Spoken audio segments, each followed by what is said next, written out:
नमस्कार प्यारे दर्शकों, मैं हूं कमल दुबे, आपका ज्योतिष मित्र। सौभाग्य सलाह में आपका स्वागत करता हूं। प्यारे दर्शकों, राहु देव 18 वर्षों के बाद पुनः कुंभ राशि में आज दिनांक 18 मई 2025 सायं लगभग 7:30 बजे गोचर करने जा रहे हैं। हम सभी जानते हैं राहु देव का गोचर लगभग 18 महीने के लिए होता है। राहु देव का यह गोचर 12 राशियों में से कुछ लोगों के लिए तो शुभ संकेत लेकर के आ रहा है, लेकिन कुछ लोगों के लिए यह परेशानी का कारण भी हो सकता है। आइए 12 के 12 राशियों के ऊपर इस गोचर का क्या प्रभाव पड़ेगा, इसकी चर्चा करते हैं। सबसे पहले मेष राशि। मेष राशि के जातकों को धन लाभ प्रचुर मात्रा में होगा, उन्नति का चांस बनेगा, खर्च भी अधिक रहेगा और विदेश यात्रा का विचार बन सकता है।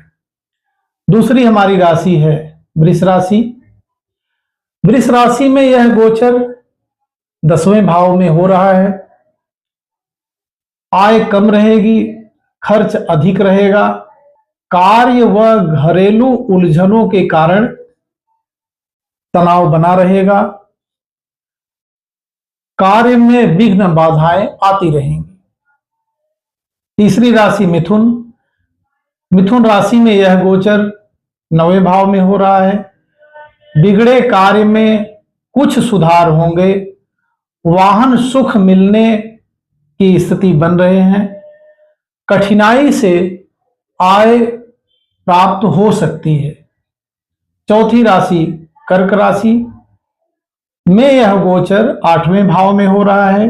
शारीरिक कष्ट होगा, संघर्ष अधिक होगा, लाभ कम होगा, बंधुओं से मेल मिलाप की स्थिति बन रही है, कुछ बिगड़े कार्य भी बनने की स्थिति बन रही है। सिंह राशि में यह गोचर 7वें भाव में हो रहा है। बनते कार्य में बाधाएं आएंगी, धन लाभ कम होगा, खर्च अधिक होगा, परिवार में तनाव का वातावरण बना रहेगा। कन्या राशि में यह गोचर 6वें भाव में हो रहा है।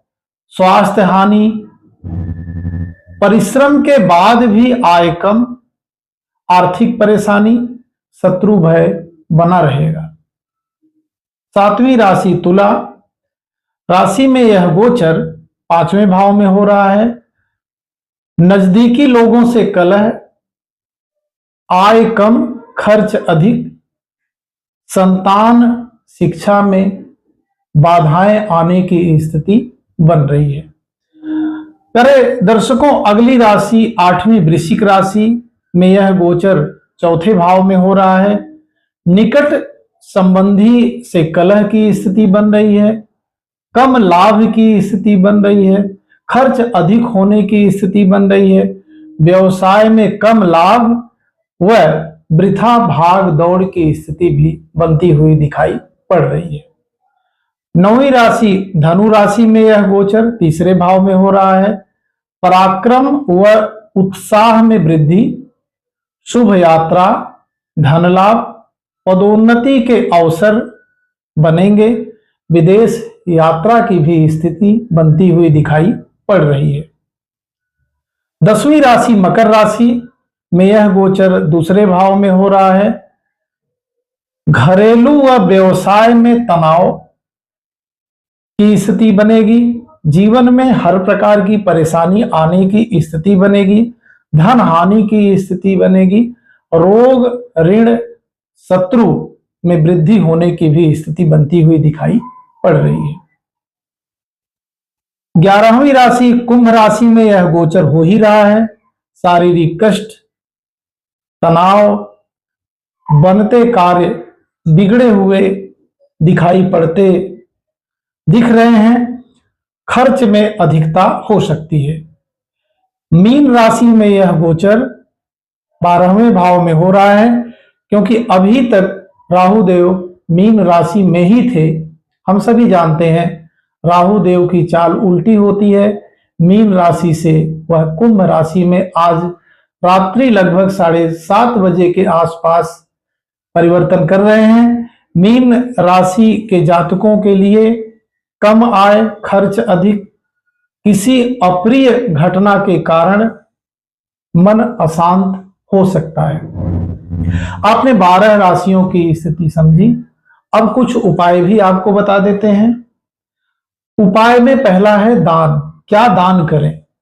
जिन लोगों के जीवन में राहु देव परेशानी पैदा कर रहे हैं, ऐसे लोगों को चाहिए कि वह तिल का तेल दान करें, भूरे रंग का वस्त्र दान करें, कंबल दान करें, नारियल दान करें और सप्त धान्य दान करते हैं तो राहु देव की मारकता से उनको छुटकारा मिल सकता है। दूसरा उपाय रत्न है।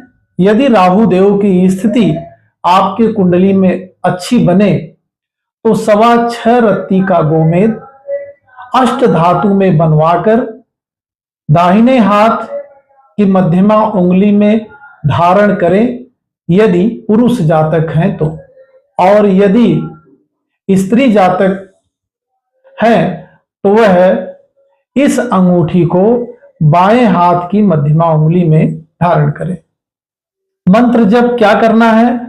ओम भ्राम भ्रीम भ्रौम सह राहुवे नमः का 18,000 मंत्रों का जाप करें और उसके बाद हवन इत्यादि करा के ब्राह्मण को दक्षिणा दे करके उनसे आशीर्वाद लेते हैं तो राहु देव की मारकता से छुटकारा मिल सकता है। इसके अलावा गजेंद्र मोक्ष स्तोत्र का 108 पाठ करने से भी राहु देव की मारकता से छुटकारा मिल सकता है। राहु गायत्री मंत्र का भी आप जप कर सकते हैं। मंत्र है ओम शिरो रूपाय विद्महे अमृतेशाय धीमहि तन्नो राहु प्रचोदयात्। प्यारे दर्शकों, राहु देव का यह गोचर कुछ लोगों के लिए तो काफी शुभ दिखाई पड़ रहा है, लेकिन अधिकांश राशियों के लिए अशुभ ही दिखाई पड़ता हुआ नजर आ रहा है। आप यह उपाय करें, राहु देव की मारकता से आपको मुक्ति अवश्य मिलेगी। फिर एक महत्वपूर्ण विषय पर आपसे चर्चा करेंगे।